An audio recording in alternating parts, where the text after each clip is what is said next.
Namaste everyone. I This is the second of the series of sharing my spiritual experiences. Now, I had already said that I was a celibate member of the institution of Sri Sarada Math, a spiritual organization which had been actually started by Swami Vivekananda, just as Sri Ramakrishna, this Ramakrishna Mission, Math and Mission. So, Sri Ramakrishna Math and Mission and Sarada Math and Mission both were actually started by Swami Vivekananda. This one was the order for monks on, and Sarada Math was the order for the nuns. Anyone who wanted to dedicate themselves completely to spiritual life, and they had to take a vow of celibacy and then live. There's also this they do a lot of social activities, a lot of social work, uh, coupled with their own spiritual evolution. Very nice order, and the organization is very good. But when I left the order, I want to make it very clear that it was because of my own personal choices, not because there was something wrong with the order. The organization is fine, it works in its own way. There's a lot of social activities, and meditation and yoga and everything is done, and it's a matter of personal choice. The seeker should choose for himself or herself what kind of a life would be suitable for his own spiritual development. So there are several choices in the society, whether one can marry, not marry, follow a career, not follow a career, join a spiritual organization completely or not join, live in a social life in a city or live in the forests of Narmada or Himalayas or somewhere else in seclusion. All these things depends upon the spiritual seeker himself or herself. It's their choice. They will have to understand it for themselves, what would be suitable for them. Supposing they are in a dilemma and they are not very they are not very sure about what kind of atmosphere or what kind of a place would be suitable for them, my advice to them would be to go and join an spiritual organization to see for themselves what suits them. Live in a city, live in seclusion, join a spiritual organization, stay elsewhere, uh, see what suits you. So, and regarding whether one should get married or not married, that is also their own decision. If it feels that that would help you in your spiritual evolution, in your uh, spiritual evolution is actually the evolution of human consciousness. It's not something separate. It's not that you dedicate yourself in that idea has long gone. The traditional and ancient idea to of spirituality has long gone, and the new idea of spiritual evolution is the evolution of human consciousness itself. It's nothing tantric and black magic or white magic or whatever. It's just scientific, pure science. It's you practice your meditation, you do your yoga practices and pranayam or whatever it is that you like doing. You do all that only to enhance the capacities of your brain, of your five senses. You get to see more, you get to hear more, you understand more than normal people. You enhance all the capacities, all the latent capacities as much as possible that are already within you. So it's not something, not devotion and kirtan, bhajan, and whatever. Okay, that's fine. Like whatever is contributing to your to your own unique spiritual evolution. That's it.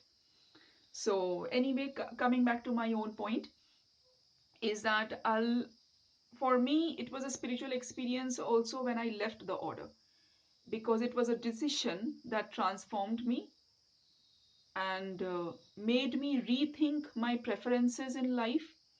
So I want to share that I'm having this more notebook with myself, and I wanted to share this very important thing so that this experience might help others to take their own decision in life.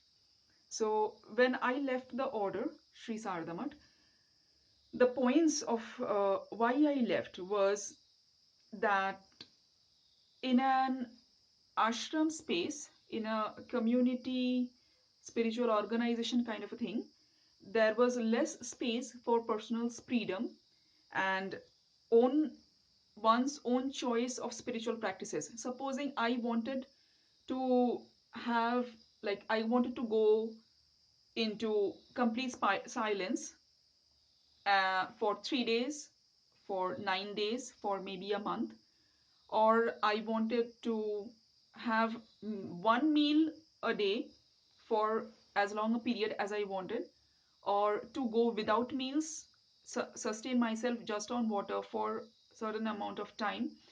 These spiritual practices often prepare one's body and the nervous system for higher spiritual experiences. So, Vrat, Upavas, the traditional thing, these have their own place in spiritual life.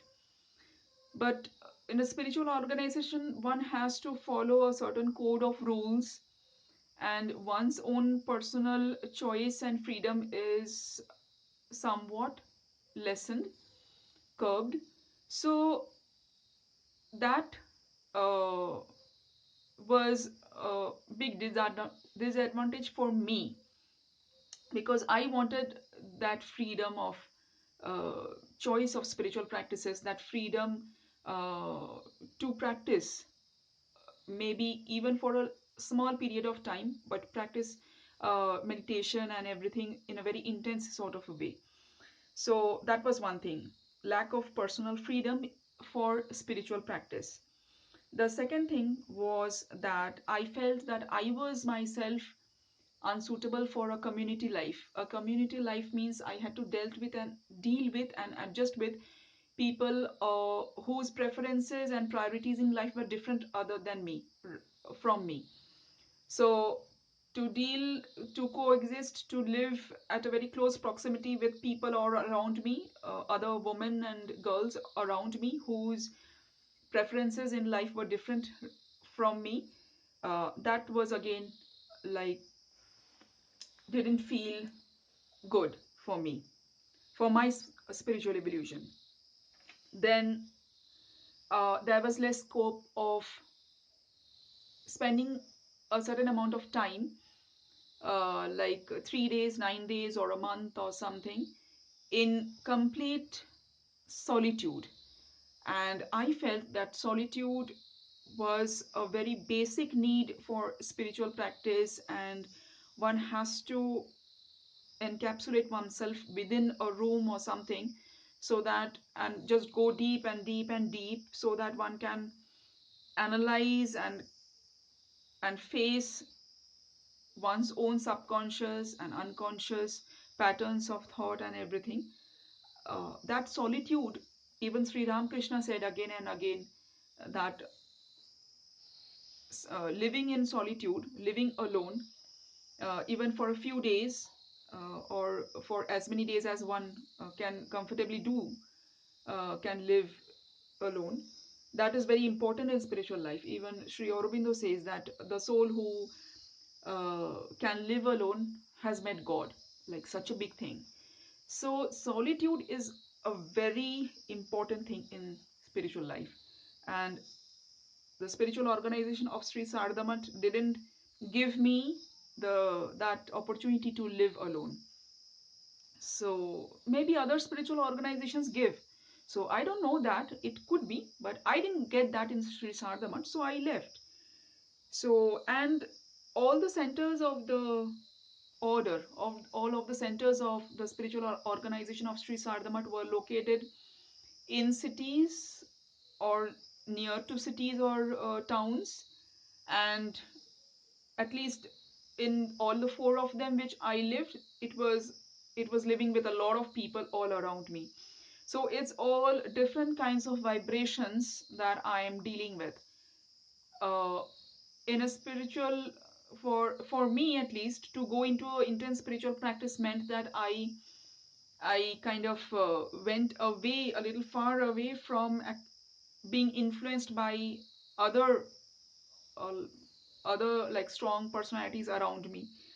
A lot of people, like living in Delhi, especially living in Delhi, I could feel that I almost couldn't meditate. Like it was horrible for me. I had lived in the Sri Sarada Math center of Delhi for maybe 2.5 years or 3 years, and I just couldn't meditate there. It was as if all the different vibrations was too much.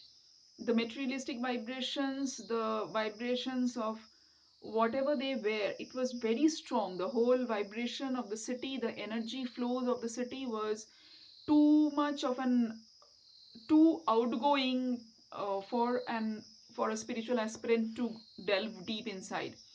I don't know, other people might not find it as disadvantageous as me, but for me it was too much. So I also left the order because I didn't want to be near any city, because vibrations and energy flows of a city is very strong and not always conducive to spiritual practice.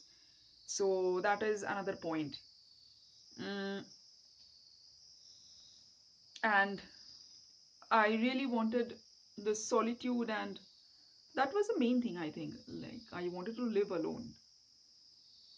And the major decision when I left the order, because I didn't know where I would go, was that I would rather think about the spiritual goal of my life than think about or be anxious about my security, my food, my clothing, etc. So, my priority was that I had to follow my spiritual goal. I had to follow my own path, no matter what. Now, that was a big decision for me. And I guess that was changed everything for me. When I left Delhi, for those who want to know, because often people ask me, how is it that you came to this village, and how was it that everything was like arranged for you? Now, when I left Delhi, I didn't know where I would go. I just had decided that I'll be in anywhere, in any place in Himalayas, in the Himalayas, and I kept praying to the Divine Mother to guide me to a place where my where she thinks it's fit to be, and where I can be alone in peace and follow my spiritual practice. So when I left the order, I went to the Ananda Vihar bus stand. From there, I took a bus to Haldwani. I told the people there, because they were asking where I wanted to go. I told them that I wanted to go to the I was on a pilgrimage. I wanted to go on a pilgrimage to the Himalayan places, and which bus would take me there. And they said, well, because you are not decided about which places you are going to visit, so why don't you go to Haldwani first, and then from there you will get all the buses like towards Haridwar, towards Almora, towards everywhere in the Himalayas, wherever you want to go. So I said fine. So I came to Haldwani. Now, while on my bus journey, I met Priyanka Joshi ji, a very nice lady who was a teacher also in a school. She said that because she was living alone in Haldwani, she invited me to stay with her for the night, because it was already 7:30 or 8, I think, when we reached Haldwani. So she said that you can continue your journey tomorrow morning and have rest in my house, because I'm going to live alone. And she was like very caring, very nice lady, and she served me dinner and morning tea the next day and everything. And then she took me to the like she asked her younger brother to leave me at the bus stand. And when I reached the bus stand, the bus for Almora was departing from there. So immediately I got up the bus. I reached Almora. After reaching Almora, the first bus that was going to go, like was departing Almora, was that to Bageshwar.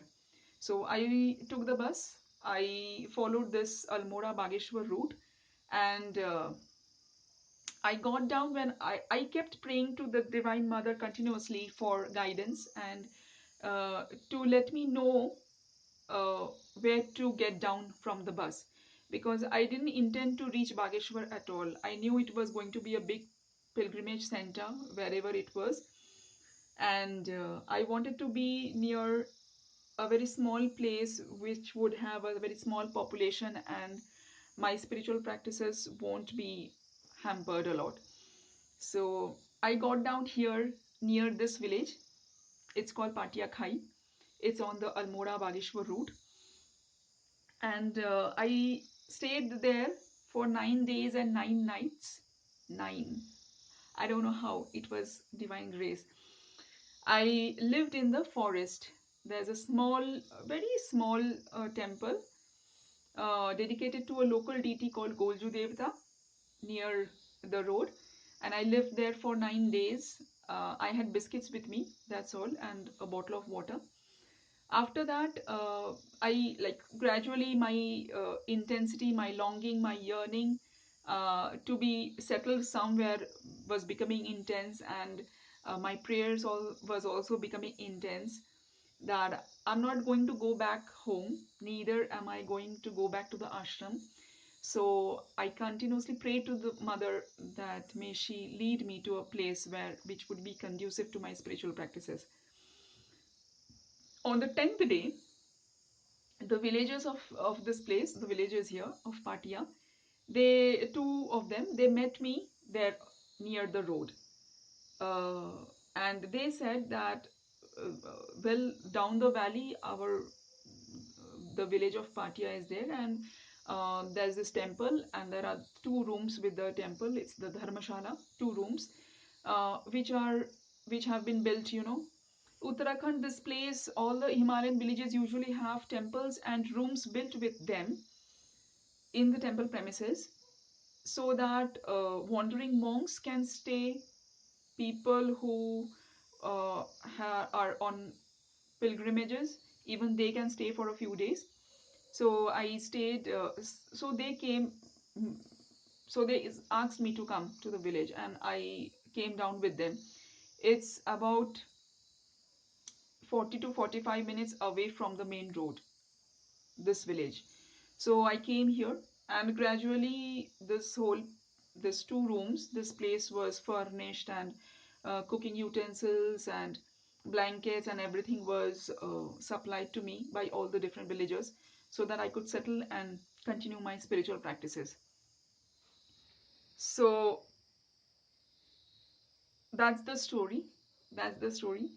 And I came here in September 2013. September 2013, it was second or third when I was at Patiya, the small temple in the forest, and I came to the village on 12th or 13th some, and I shifted to this Dharmashala on 21st September 2013. Since then, it's October now, 2019. I have been staying here now, and now I wish to build a few mud huts a little bit away from this place, and I want others also, whoever wants solitude for their spiritual practices, they can live for a few months or a few years, for as long as they want, in those mud huts, and practice their meditation technique. Uh, let's see what happens. Whatever the divine wills, may that be so. May it be so. So, the story of my leaving the order, the decisions, the reasons, and the story of how I came here. This is what I wanted to share. This is the next video of my spiritual experiences. The journey, the living here, it had all been a very wonderful and blessed experience. This is it. Namaste. Thank you.